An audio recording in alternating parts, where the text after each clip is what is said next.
मेरे गुरुवर जगत पूज तेज चक्रवर्ती जिन शासन के से श्रवण शिरोमणि राष्ट्र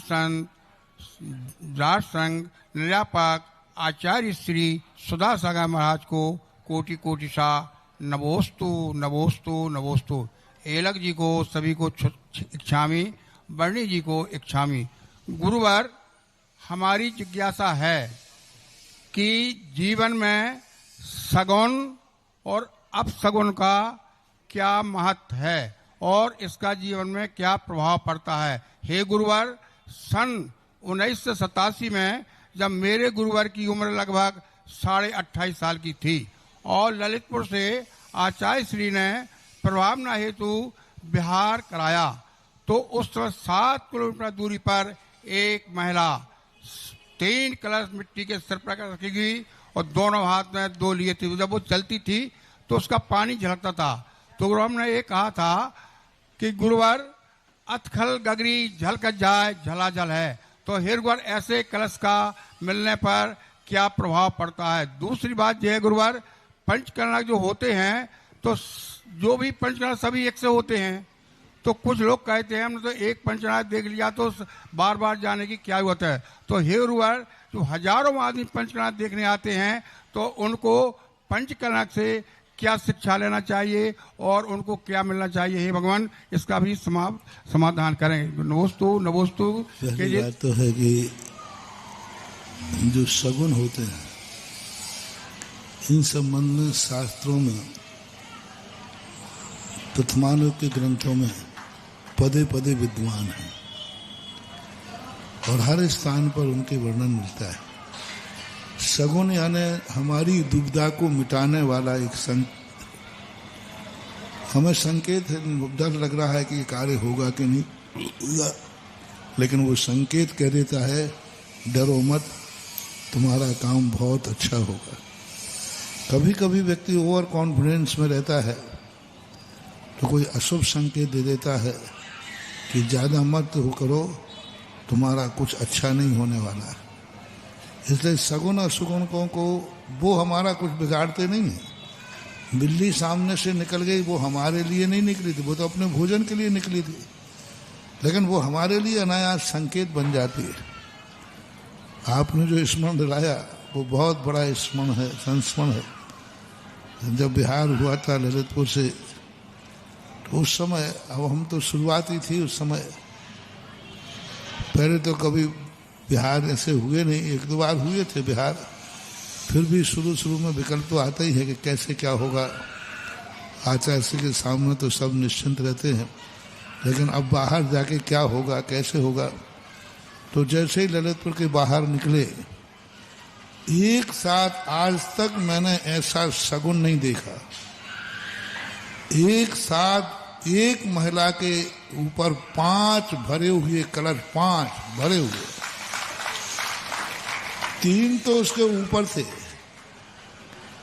ये साक्षी थे उस समय, 3 तो ऊपर थे और 2 हाथों में थे। अब 2 हाथों में रहे तो मैं यही सोचूं आगे और आगे जा रही वो मेरे, मैंने कहा ये 2 इसने उठाए, यदि ऊपर का बैलेंस बिगड़ा तो ये क्या करेगी। अब मैं दुविधा में चला जा रहा हूं, मैंने कहा ये 3 कलश कैसे पकड़ी, 2 तो हाथ में लिए, जैसे तुम्हारे यहाँ बोलते ना कशेड़ी तो 2 कशेड़ी पकड़े हाथ में और 2 ऊपर, दोनों कशेड़ियां झलकती जा रही हैं। और उसका संकेत ये था मेरे लिए, मेरी किस्मत ने संकेत दिया, घबराओ मत, ऐसे ही 5-5 गुनी प्रभावना होगी, 5 कलश झलकते जाएंगे। और दुविधा ये कि इन 5 को पकड़ेगा कौन। तो कोई चिंता मत करो, सारा भारत भी तुम्हारा बिगाड़ेगा, तुम कोई भी नहीं पकड़ेगा तो भी तुम्हारा कलश गिरने वाला नहीं है। उस समय तो मैं ज्यादा इतना समझता नहीं था, बाद में उन कलशों के संबंध में मैंने बहुत खोजा। बिना पकड़े 3 कलश ऊपर रखे हैं, तो उसका संकेत था कि तुम्हें कोई किसी की जरूरत नहीं पड़ेगी, तुम्हारा कलश बिना सहारे के भी आराम से भरा हुआ कलश सकुशल चलेगा। और दोनों हाथों में झलकते हुए बता रहे थे कि तीनों कलश तो तुम्हारे लिए बहुत मांगलिक है, तुम्हारा कुछ भी बिगड़ने वाला नहीं, और दोनों हाथों के कलश हैं कि सारी जनता को भी खूब झलकता हुआ माल मिलेगा। ये तो बुंदेलखंडी हैं तो ये तो सब जानते थे। बोले महाराज जैसे ये कलश झलक रहे ना, ऐसे ही आपकी प्रभावना झलकेगी। और बिल्कुल ठीक ललितपुर से चंदेरी की तरफ बिहार था, और ललितपुर की ठीक सीमा पे ही वो मिले। वैसा कलश आज तक 5 कलश, 2 से 3 सिर पर और 2 ऐसा कलश लेते हुए अभी तक तो कोई मिला नहीं। वो मिला था, और वही शायद वो संकेत जब भी मेरे जीवन में कोई आता है मैं उन कलशों को याद कर लेता है कि बहुत अच्छा था, उन्होंने ये संकेत दिया था। और किस दिशा में जा रहा है, जिस दिशा में हम जा रहे हैं उसी में आगे आगे जा रहा है। पीछे चला जाए, कट जाए, कुछ नहीं, आगे आगे कम से कम नहीं तो 300-400 मीटर तक वो महिला 5 कलश लेकर आगे आगे चलती गई, और फिर मैं भी चलता गया। आज भी 5 कलश अभी भी झलक रहे हैं, झलक रहे हैं, झलक रहे हैं, झलक रहे यानी वो अभी भी झलक, और झलक रहे यानी वो भी। और देख लो वो खूब अच्छा बढ़िया झलक रहे हैं। देखो अशोकनगर में झलाझल हो रहा है। जिज्ञासा रखेंगे। और वो तीनों कलशों ने बता दिया, कोई सार पकड़ बिना पकड़े हुए तुम्हें कोई कुछ भी नहीं, तुम अपना अच्छा काम तुम बढ़ते जाना, कोई भी तुम्हारे लिए सहारे की जरूरत पड़ेगी नहीं। अपने आप कुदरत से अपने आप तुम्हारे सारे कार्य बनते जाएंगे। बीच में कोई भी तुम्हारे कार्य में विघ्न नहीं डाल पाया, और आज सही में यही है, डाल तो नहीं पाया। और मुझे विश्वास है कि जिंदगी के अंतिम समय तक वे 5 कलश हमारे लिए सगुन के रूप में थे।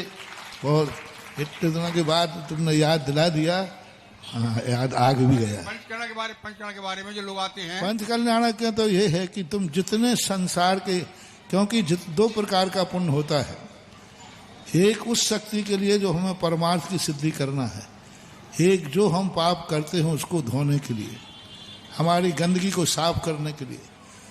आपके ये पंचकर्म तो भगवान का एक बार हुआ था, बार बार पंचकर्म।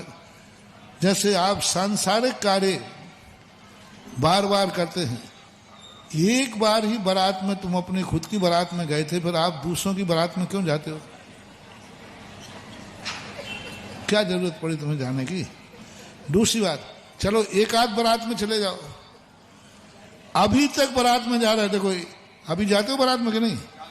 अब इनकी उम्र देखो 85 साल से ऊपर, 84 साल से ऊपर हो गए।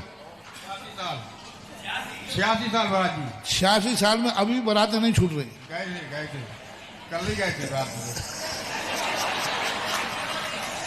मतलब वहां बारातों में जाते हुए कोई प्रश्न नहीं कर रहा महाराज जी जीवन में कितनी बारातों में जाना चाहिए, 1 बारात में, 2 बारात में, अब क्या जाना। बारातों में भी शादी वही होती है, कुछ नई होती है, कार्य तो वही होते ना, नए दस्तूर वही है कि नए हैं, वो बिल्कुल रटे हुए हैं। इसके बाद ये होगा, इसके बाद ये होगा, अब वो देखते तुम लोग आज तक अघाने नहीं, बल्कि एक बारात में जाने के कपड़े अटैची में धुल नहीं पाए और दूसरी अटैची भी तैयार हो जाती है। उसी के लिए तो कहा गया है कि ऐसे ही धर्म के कार्य कभी ऊबना नहीं, कि हे भगवान जब भी धर्म का 100 योजन तक, शास्त्रों में आया है 100 योजन तक यदि भगवान का पंच कल्याणक हो रहा है तो उसमें जैसे बने तैसे अपना पार्टिसिपेट करके उसमें शामिल होना चाहिए। 100 योजन यानी 1200 किलोमीटर का है। 1200 किलोमीटर के अंदर यदि कहीं है तो अपना प्रयास करना चाहिए, नहीं जा पाए तो किसी को भेजना चाहिए। और पंच कल्याणक में पहले द्रव्य ले जाने की परंपराएं थी, लोग अपनी द्रव्य लेकर के समर्पित करते थे, है ना, वो व्यवहार कहलाता था। तो 100 योजन तक भी नहीं छोड़ना चाहिए। तुम लोग तो अशोकनगर में है, उसी को छोड़ना कि छोड़ते हो। इसलिए कल मैंने कहा था 100 योजन तक का पंचकर्णक नहीं छोड़ना, तो तब तुम्हारे नगर में ही पंचकल्याणक हो तो उतने पंचकल्याणक करना है जितने बार तुम किसी की शादियों में गए हो। अब बता दो तुम अपने जीवन में कितनी शादियां अटेंड की, गिनती बताओ। अच्छा, कोई भी व्यक्ति बता दे वे अपनी जिंदगी में उसने किसने कितनी बारातों में गया है, संख्या बताओ। विमल जी अब छोटो मोटो से क्या पूछूं मैं, छोटो ही को पता नहीं हुआ, सब बताओ कितनी गए हो गए, गिन छोटो ही को। अच्छा गुड्डा तुम ही बता दे कितने गए। अंदाज से मत बताना अटकट पक्षी। कोई जब देखो यही सोचना है, जब हम अपनी जिंदगी में कितनी बारातों में गए यही नहीं गिनती है, तो पंच कल्याणक में आदि में क्या गिनना, अनगिनत कर दो, अनगिनत। बारातें अनगिनत हो गई पंच कल्याणक गिनती में, पंच कल्याणक भी अनगिनत कर दो, कोई नहीं, जितना भी होगा, जहां भी हमारी जाने की नौबत पड़ेगी हम एक दिन को सही लेकिन पंच कल्याणक में जाएंगे। और अपने नगर में होगा तो हम 5 दिन इंद्र बन करके पूजा करेंगे। ये संकल्प, ये उसी पाप को धोने का है जो अपने संसार की खुशियां मना करके जो आपने गंदगी की है उसको साफ पंच कल्याणक से किया जाता है।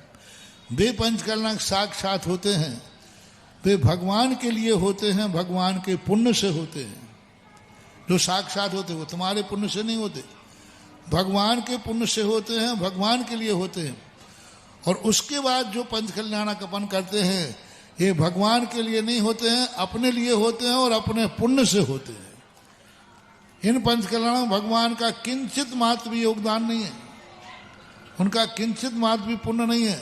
सब किसके पुण्य से हो रहे हैं? अपन सबके पुण्य से ये पंच कल्याणक हो रहे हैं। और हर पंच कल्याणक में ऐसे ही जाओ, नया मान के जाओ कि ऐसा पंचकल्याणक तो मैंने कभी किया नहीं। मैं तो इतने पंचकल्याणक कर चुका, कभी मुझे लगा ही नहीं कि मैंने इतने पंचकल्याणक कर लिए। जब भी किसी पंचकल्याणक में उपस्थित रहता हूँ तो ऐसे लगता है कि मैं पहली बार ही पंचकल्याणक कर रहा हूँ। मुझे तो भगवान के दर्शन में भी कभी नहीं लगता कि मैंने दर्शन कर चुके। जब भी दर्शन करता हूँ ऐसे लगता है कि ओह अलौकिक दर्शन है।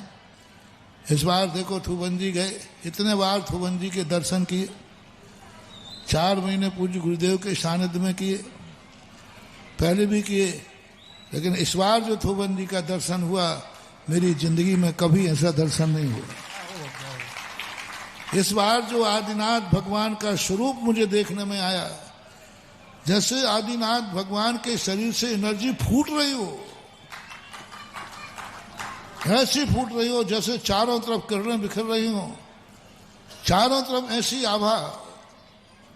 मेरी दृष्टि में तो थोबन जी के आदिनाथ भगवान की ऐसी आभा ध्यान में बसी तो थी, लेकिन जो इस बार आदिनाथ भगवान की छवि देखी, अलौकिक, अनुपम, बहुत बड़ा तेज, ऐसा तेज दमक रहा था उनमें। और मैंने बहुत निकट से भगवान को देखा, लेकिन इस बार जब भगवान के ऊपर देखा तो वो पहली मूर्ति है जो ऐसे होंठ है उनके जैसे उनकी दिव्य धुनी झल रही है। पहले मैंने नहीं देखा ऐसा, हुआ होगा पहले भी रहा होगा, उपयोग नहीं गया, लेकिन इस बार जो मूर्ति का तेज है वो बस मैंने समझ लिया भगवान आप इतने खुश हैं, इतने खुश हैं, तो बस वही दर्शन करने का तो आनंद मेरा था। अभी 10-12 साल पहले गया था, तब भी वो रूप नहीं देखा, लेकिन इस बार जो रूप आदिनाथ भगवान का दिखा बहुत अलौकिक मानवा, बहुत अलौकिक, ऐसे जैसे अंदर स्वर्णपना उनके अंदर भर गया हो, एक एक कण में तेज टपक रहा था। तो ये है, तो मैं तो एक हमेशा कहता हूँ, हे भगवान धर्म हमें कभी पुराना ना लगे, धर्म हमेशा ऐसा लगे जैसे मैं अभी अभी पहली बार देख रहा हूँ। आपसे भी मेरा कहना है मत गिनो, धर्म कभी गिन करके नहीं करना, अपनों को रोटियां गिन के नहीं खिलाई जाती, गिन करके होटल में खाई जाती और होटल वाला खिलाता है। अपना धर्म क्या गिनना, अनगिनत कर दो, असीम। अभी प्रवचन दिए थे हमने चतुर्मास में, असीम कर दो कि हे भगवान, संसार की बारातें भली गिनती में हो जाएं, लेकिन पंच कल्याण अनगिनत हो जाएं, जिनको मैं भी नहीं गिन पाऊं, इतने पंचगणक हो जाएं। हर व्यक्ति को कल भी कहा था, सुबह भी कहा था, एक ऐसा अपने अंदर क्रेज लाओ, घर घर में एक ऐसा माहौल बनाओ। जैसे हमने कहा था ना कि एक शादी होती है, एक व्यक्ति आते हैं तो आप घर घर में चर्चा होती है कि भाई शादी आ रही है, कहाँ जा रहा है, शॉपिंग के लिए जा रहा हूँ। कपड़ा खरीदने साहब इंदौर बम्बई जाओगे, क्यों, अशोकनगर में क्या कर दुकानें नहीं है? अरे महाराज जी आप समझो बात को, हाँ वही समझ रहा हूँ, वही समझ में आ गई है। अब वही मैं कह रहा हूँ, अब घर घर में चर्चा होना चाहिए। बोले कहाँ जा रहा है? बोले बॉम्बे इंदौर। बोले क्यों? हमारे यहाँ पंच कल्याणक है, शॉपिंग के लिए जा रहा हूँ। जैसे आपके बारात के शादी के हर जब भी शादी होती है, आप नियम से कोई ना कोई कपड़े सिला दे। बस कभी पंचकर्णक के नाम से हर व्यक्ति के घर में हर बच्चे को एक पंचकर्णक के नाम की ड्रेस सिलना चाहिए। और यहाँ नहीं मिले तो बम्बई कलकत्ता जाकर के ड्रेस बनवाने, शॉपिंग को जाओ। बोले कहाँ जा रहे हो? बोले शॉपिंग के लिए। ये कपड़ा काहे के लिए सिलवा रहे हो? पंच, जैसे आप कहते ना भाई ये कपड़ा, ये साड़ी इस बार क्यों लाई ना? अरे वो हमारे घर में शादी है, देखो थोड़ा थोड़ा हेल्प किया करो। बोलते हो कि नहीं? बस ऐसे ही कोई तुम कपड़ा कर, भाई क्यों साड़ी ले जा रहे हो? बोले मालूम नहीं, हमारे यहाँ पंच कल्याणक हैं। वो ही माहौल बनाओ जो आपका शादी में बनता है। शॉपिंग करने जाओ। आज प्रातःकाल बहुत अच्छी बात आई थी कि हर घर में ये जाना माहौल बनना चाहिए कि अपन को घर में हर व्यक्ति, बच्चे से लेकर बूढ़े तक को पंच कल्याणक के नाम की एक ड्रेस होना चाहिए, जिसका नाम हो। ये ड्रेस क्यों सिलवा रहे हो? पंच कल्याणक के लिए सिलवा रहे हैं।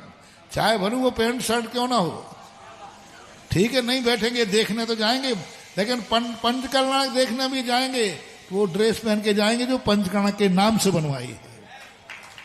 शादी में भी आप कोई पहनते हो, लेकिन वो इसलिए आप भी एक नई साड़ी ऐसी खरीदते हो, अच्छी बढ़िया खरीदना, 10-5 हजार की खरीदना,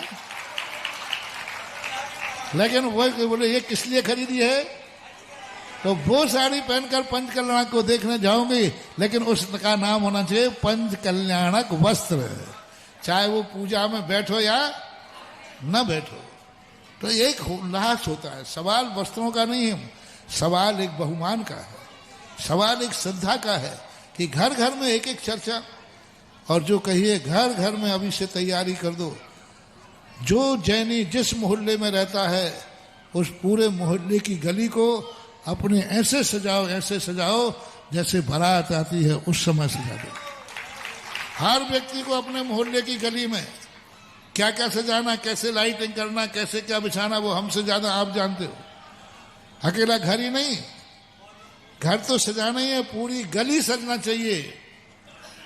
और अपनी अपनी गली के जितने घर रहते हो उन सबको मीटिंग कर लेना चाहिए। कोई पंच कल्याणक में अपन अपनी गली सजाएंगे और दरवाजा, वो चाहे किसी भी कोने में रहता हो। और ये आप करिए, फिर इसका फल देखिए आपको क्या मिलने वाला है। जब पंचकर्णक भगवान की एनर्जी, सारी दुनिया की एनर्जी, भगवान जब अवतरण का मंत्र पढ़ा जाएगा पंडाल में, उन सब घर घर में जाकर वो मंगल जाएगा जिस घर वालों ने अपनी गली को और अपने द्वारे को सजाया होगा। तो ये कार्य अभी से शुरू होना चाहिए। गिनती नहीं, कितने पंचकर्णक, कोई सवाल ही नहीं, ऐसी बात। आइए पूज्य गुरुदेव।